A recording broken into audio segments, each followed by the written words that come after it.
Good morning and good afternoon, all of you. I can see a lot of friends coming here, and thanks for attending the launch of my first novel, Bittersweets.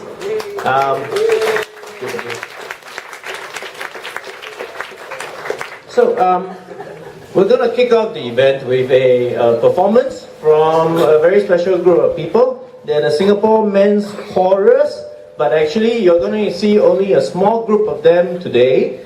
The full complement of the SMC, which is the Singapore Men's Chorus, will actually be singing out loud for the 9th year this October, 19th to 20th October. And this year, they're doing something very, very special. I think I heard them perform. It is beautiful. It is the Great American Songbook. So which means they'll be performing songs from the 20th century American composers, including George Gershwin, Cole Porter, and Harold Arlen. So it promises to be a very good season. I mean, a very romantic one. You know, bring your loved one when they sing all the songs, and you're going to get a preview now. And so tickets will be on sale in August. You can actually find it on Facebook to get updated, so when you can get the tickets. So the Singapore's Men Chorus, you can come and order your tickets on Facebook and or ask them, any of the people in blue later, if you have any questions about it. Okay, so without further ado, I would like to introduce the Singapore's Men Chorus to perform for you. What song is that? Mr. Sandman. Okay, please. Thank you.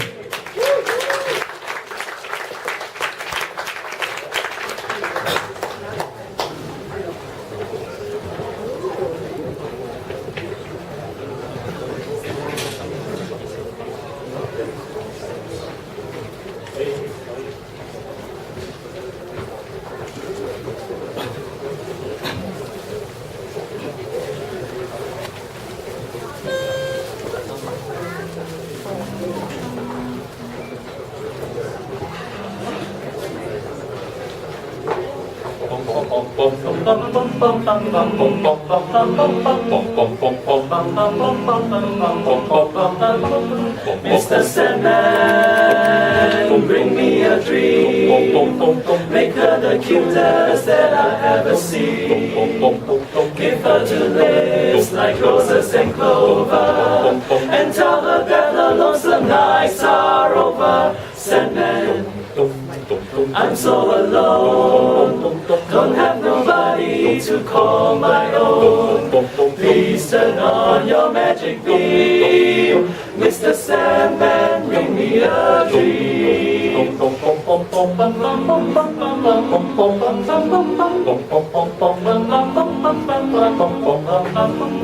Mr. Sandman, bring me a dream. Make her the cutest that I've ever seen.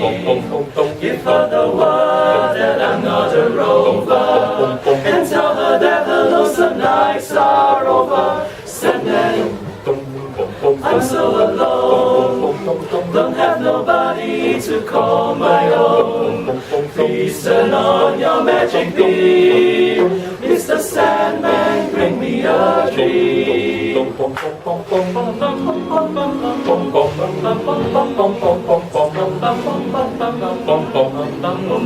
Mr. Sandman, won't you bring me a dream? Give her a pair of eyes with a computer gleam. Give her a smile that burns me slowly. Give her a figure just like Angelina Jolie. Sandman, you know there's someone to hold. Will be so peachy before I'm too old. Please turn on your magic beam, Mr. Sandman, bring me. Please, please, please, Mr. Sandman, won't you bring me a dream?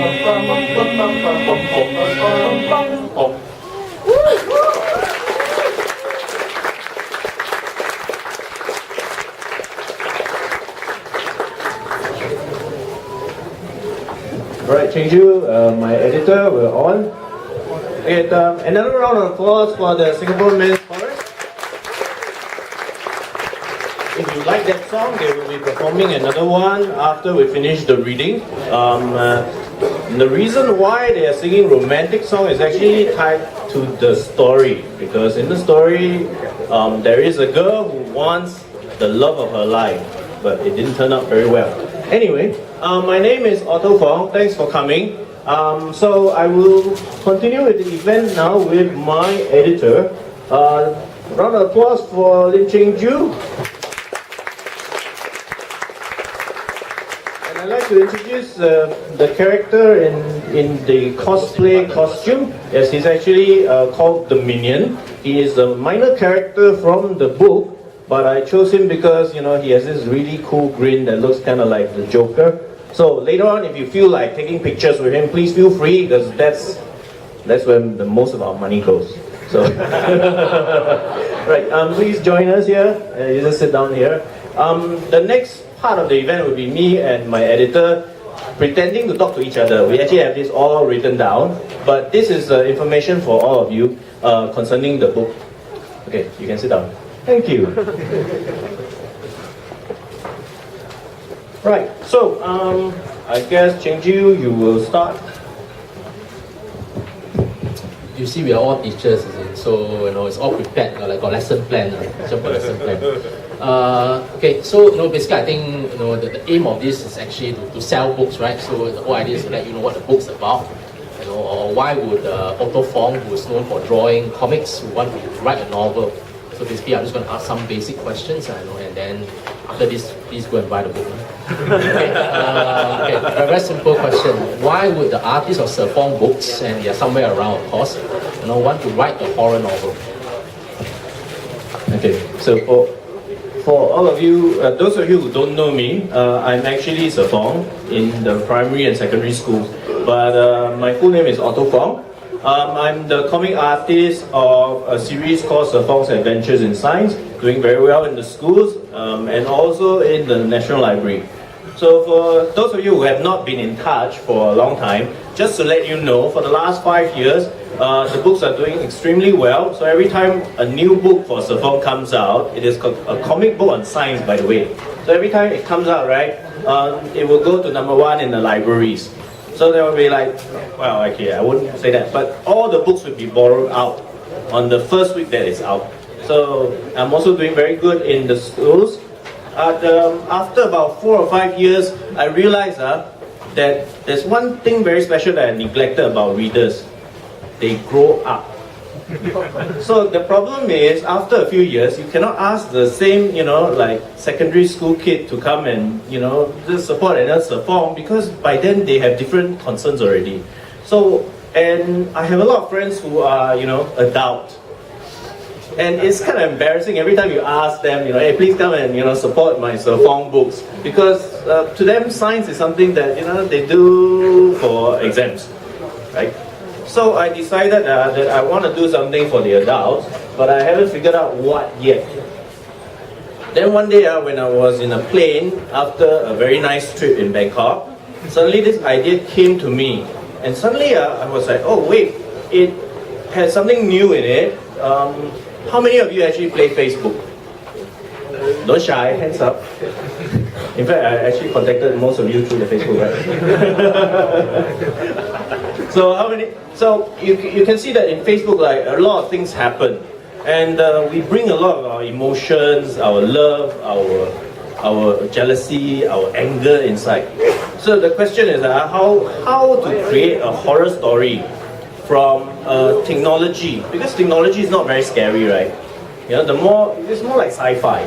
So how to create a horror story from a technology is a very big challenge, and I want to do something special.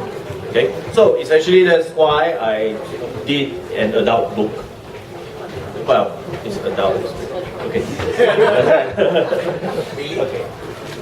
Okay. How do you think fans of Sir Fong will react to this book? And I'm sure there are some readers or fans. Maybe you should get student interaction, student engagement. Get some of the audience to answer. That should be interesting. Some of you have read Sir Fong, right? What is your first reaction when I announced that I'm writing a horror story and I'm not drawing comics? Anyone?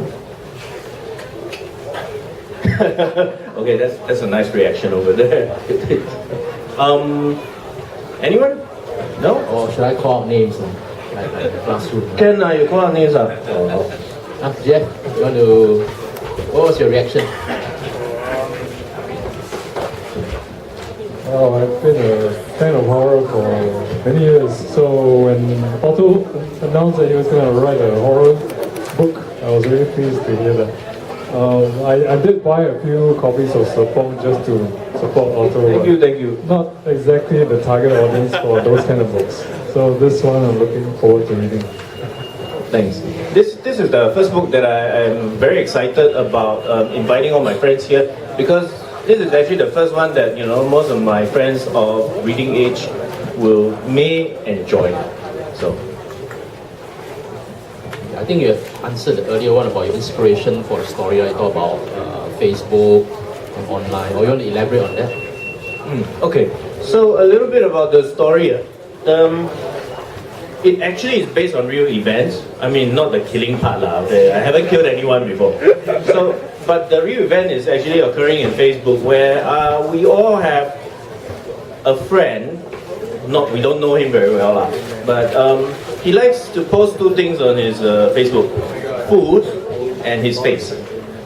So it's actually some people love it, some people don't. So there's a lot of comments, and we all like make fun of this brand. And then I realized as we're doing it, right, we're actually being very judgmental on the person. We hardly know the person, but there we are, making fun of the person whenever he does his Facebook picture, and then getting likes and saying, "Good morning, everyone." So that is actually the inspiration, because I find that a lot of times we spend a lot of time judging people. Even a stranger coming towards us, we're already judging the person. Okay, the person is based on the looks, based on the dressing, based on the certain behavior at that time. Already we have a judgment in our mind. So I want to write something which everyone can relate to, which is how we deal with the judgment, and is the judgment fair? So actually the horror story, right, inside there is a lot of judgment, and it comes from some very ancient stuff. The other reason why I want to write the horror story is because of Haw Par Villa. Have you guys been to Haw Par Villa lately? No, right? Because when I was a kid, right, my school, primary school kid, bring us to Haw Par Villa and show us the 18 layers of hell. So I was very traumatized as a kid. But as I grow up, right, it has a very special place in Singapore, because Singapore is changing all the time. And then sooner or later, right, places like this will disappear. And I want to do something for places like this, which is part of our culture and heritage. So that's part of the reason why I wanted to write this horror story. So it's not just, it has something new like Facebook, it has something very old like Haw Par Villa. So hopefully the two make a very good read. So is Sir Fong jumping on a horror bandwagon? Oh, most definitely, my goodness. If you look at the past 2-3 decades, right, the best-selling books are all horror in Singapore. However, there's already a Mr. Midnight, and it's doing very well. And I think you can see that the kids love Mr. Midnight. So I'm not trying to duplicate Mr. Midnight. And as an author, I suppose I want to do something different. Actually, this book is intended for adults. So above 16 years old would be recommended lah.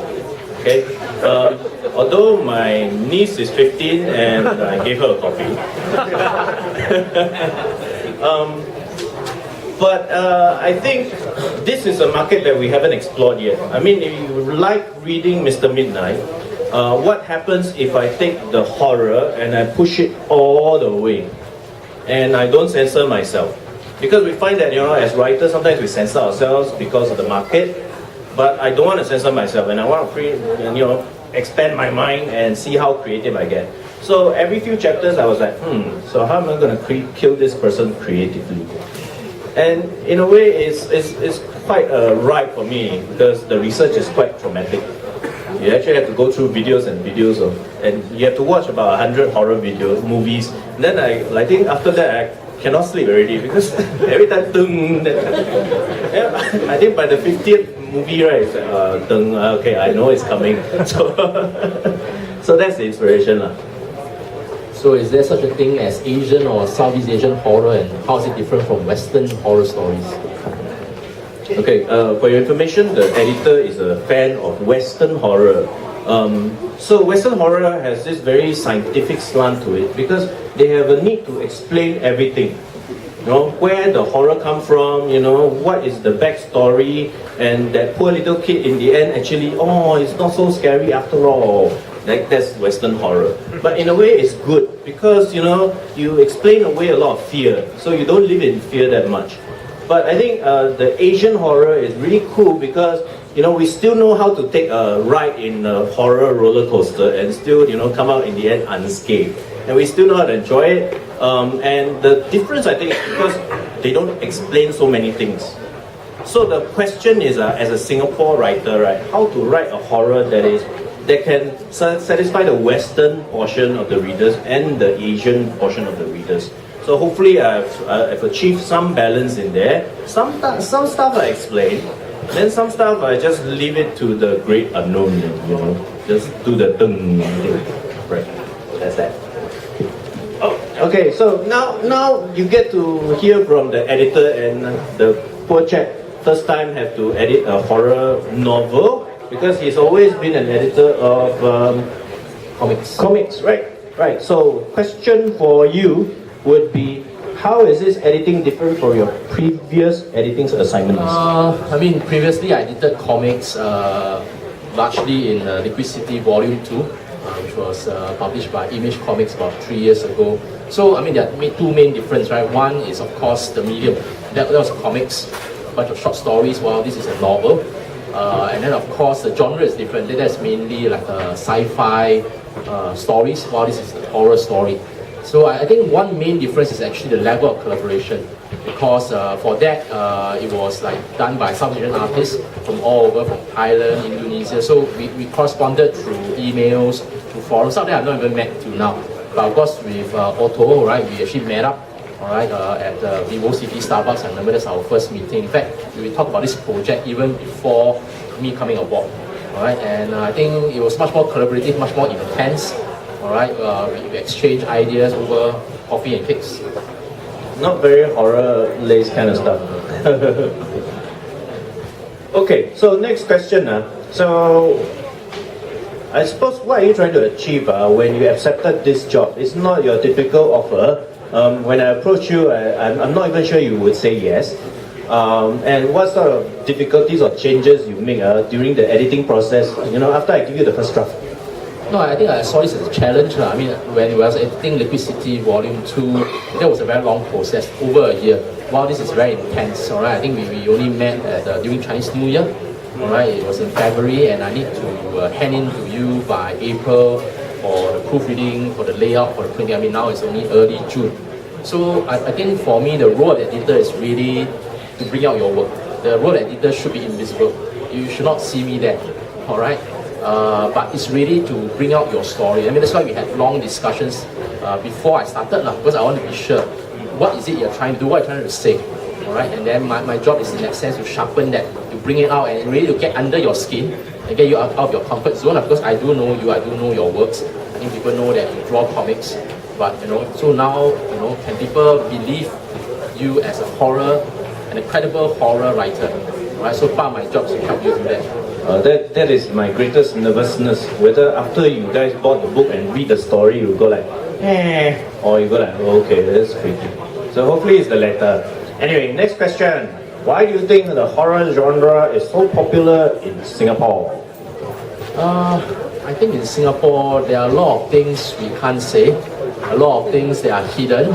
All right, so you know, the popularity of horror comics in that sense, of horror stories, could be a reflection of that. You know, there's the unspoken in our lives. All right, like you know, like the last few days, a lot of internet sites are all turned black. All right, so again, you know, a lot of things which we are still going to grapple with. So I think, you know, that's why horror has always a special place in Singapore. But some say that I mean, this one is very black, right? But some say that in Singapore, you know, there's more freedom of speech. So maybe we'll see a new genre. All right, maybe crime fiction, you know, where we have heroes fighting injustice, solve crimes, righting wrongs, you know, something different. You're hinting, right? No, I'm optimistic. Oh, okay. Okay, then what is your favorite kind of horror novel or movie? Okay, I think the best horror, right, is really things which is not just about horror, all right, just say something, tell something about ourselves or the milieu, right? So for example, you take Stephen King's first novel, Carrie, all right, it's not just about this girl with special powers and taking revenge on people who torment her, but it's really about puberty, right? It's about growing up, about your body changing, you know, and actually she's a mutant, so she have joined the X-Men, but Stephen King took it in a different slant, and it's really how difficult it is to fit in, all right, when you're growing up. So that's one subtext of it. So for me, it's just like the first Aliens movie, right? You don't really see the horror of the alien right at the end, but it is really one of the scariest movies. So a recent example of what I really like is The Orphanage. Right? I don't know whether you've seen it, where it's about, basically it's a quest, all right? The son is lost, a mother looking for the son. The son is, captured by demons, but it's more than just that. It's about the kind of sacrifices a mother will go through, all right, to get her child back. So I think all of us can identify with that. So that's powerful stuff. Okay. Okay, so I hope that that gives you some idea of what the book contains. Right, now we are going to give you more idea of what the book contains, having a short reading of a few pages. I would like to invite the two readers.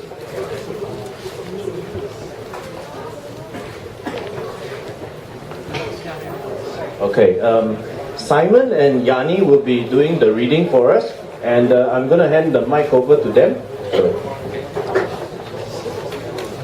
Sit is fine.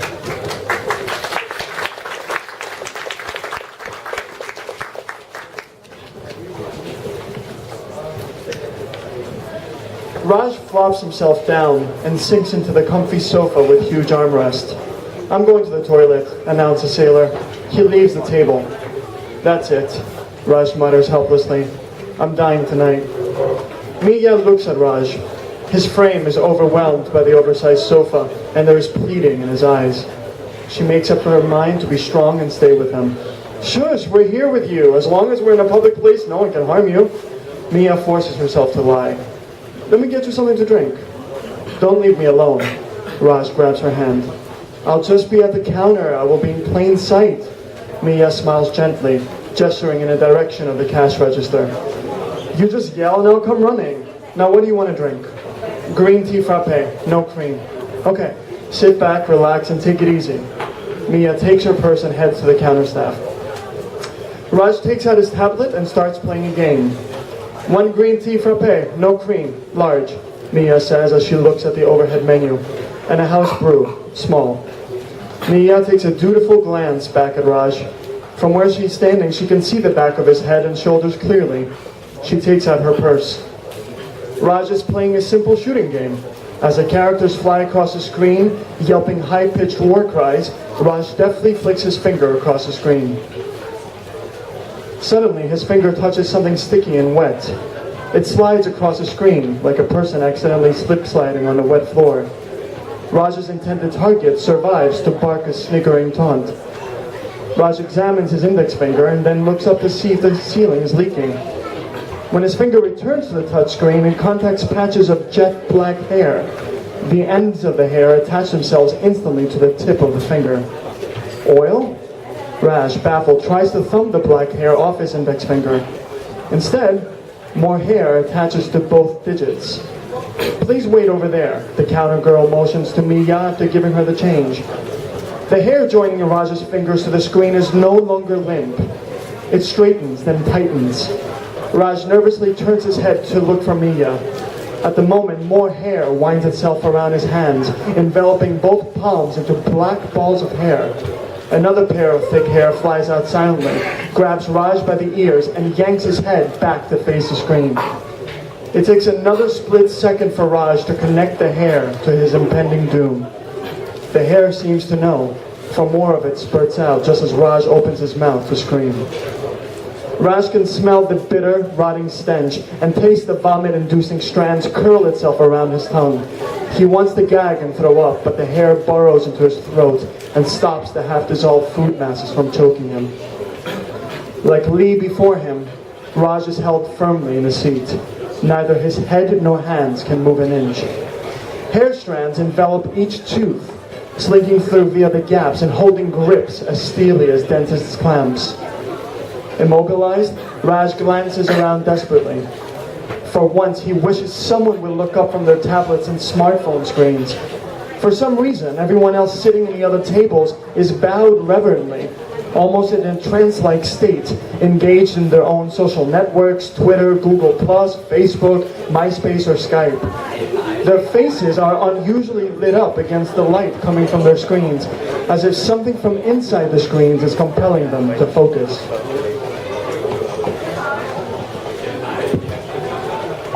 A mind-numbing pain begins as signals flood Roger's brains. This is not a warning. It is an alarm. The hair has pulled out a tooth and drags the tooth soundlessly into the screen of the tablet. The tooth disappears behind the darkness of the screen. Another tooth is yanked out, then a third. Mia also seems to be in a trance. Her eyes are glazed as if lost in thought. Roger's eyes widen and tears flood his vision.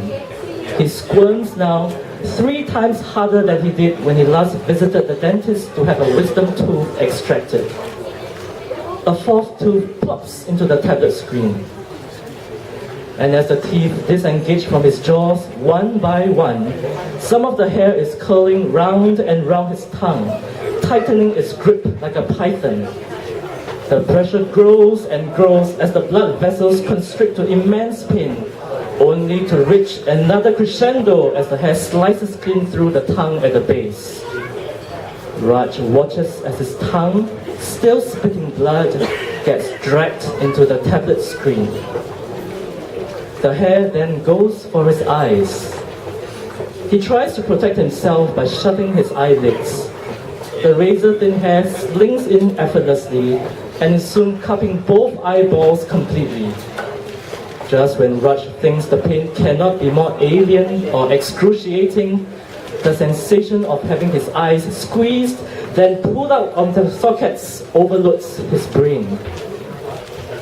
The nerves connecting the eyeballs to the brain are severed, and Raj plunges headlong into a new sea of pain as his world goes black. The blood in his mouth, prevented from flowing out as the hair keeps his mouth clamped shut, floods into his throat, and he begins to choke. More hair spills from the tablet. It forces its way into Roger's mouth and down his throat.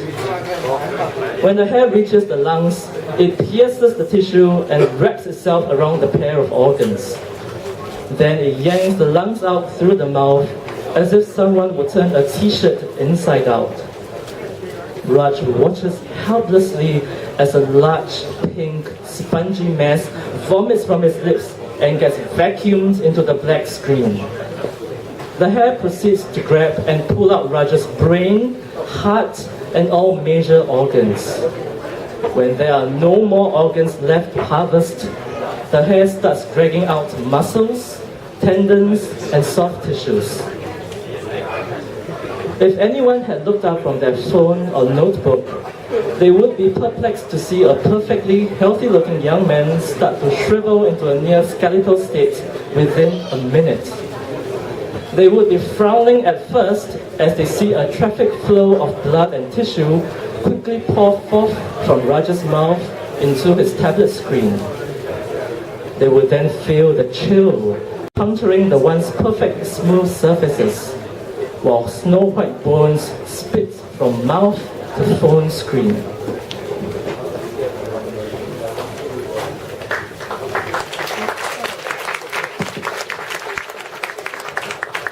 Thank you, Simon and Yanni. All right, so to close up with the event, well, actually the closing of the event is the book signing. So I'll be here and I'll sign every book. Okay, I won't leave until every book is signed. But to close up with the event, I would like to bring back the Singapore's Men Chorus. Once again, they will be performing there for the 9th year in October 19th to 20th. This year they were celebrating the Great American Songbook. with hits from the 20th century American composers including George Gershwin, Cole Porter, and Harry Arlen. Harold Arlen, sorry, I'm not familiar with that one. But promises to be a very romantic and fabulous season. Please talk to them, or you can get name cards here for them, and then they can communicate with you in terms of the ticket sales. Will be up on August. So one more time, the Singapore's Men Chorus to perform Smoke Get in Your Eyes.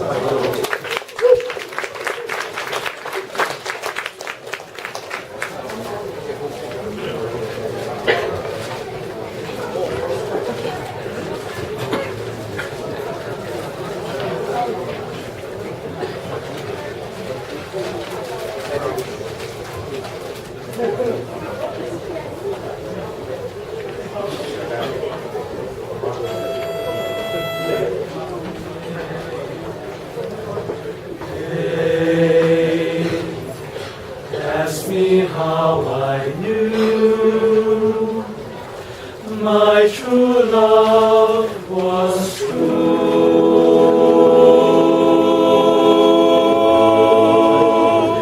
I of course replied, something here inside cannot be denied,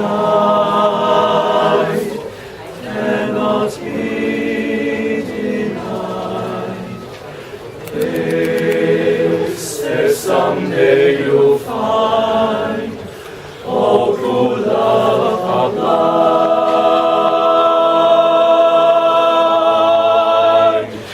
When your heart's on fire, you must realize smoke gas in your eyes, your eyes.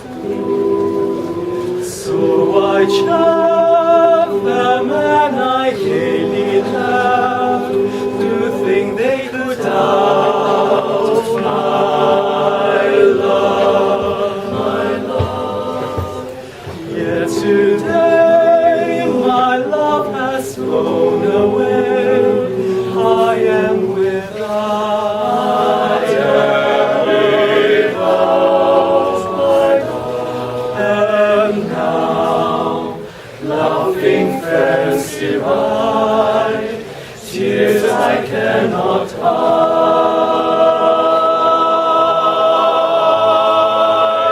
So I smile and say, when a lovely flame dies, smoke gas in your eyes, your eyes.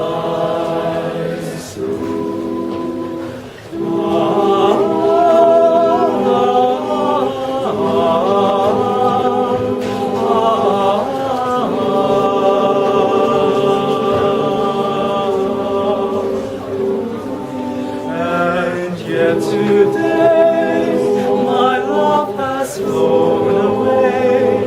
I am without my love. And now laughing friends deride, tears I cannot hide. So I smile and say, when a lovely flame dies, when a lovely flame dies, smoke gets in your eyes, smoke gets in your eyes.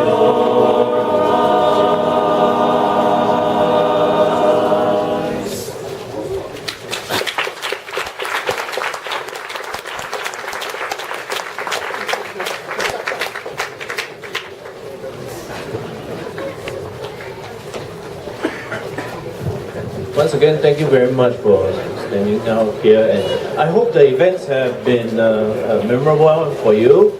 Do remember to hang out and take pictures with the minion who is there. You can actually stand here if you want to. Actually, just come back. And I will be here, and I will sign every book. sorry if the queue is going to be a bit of a wait, but you know, as they say, an author is often measured by the length of his queue. Right, so even standing in queue is a contribution. Thank you very much. Thanks for coming, and I think most importantly,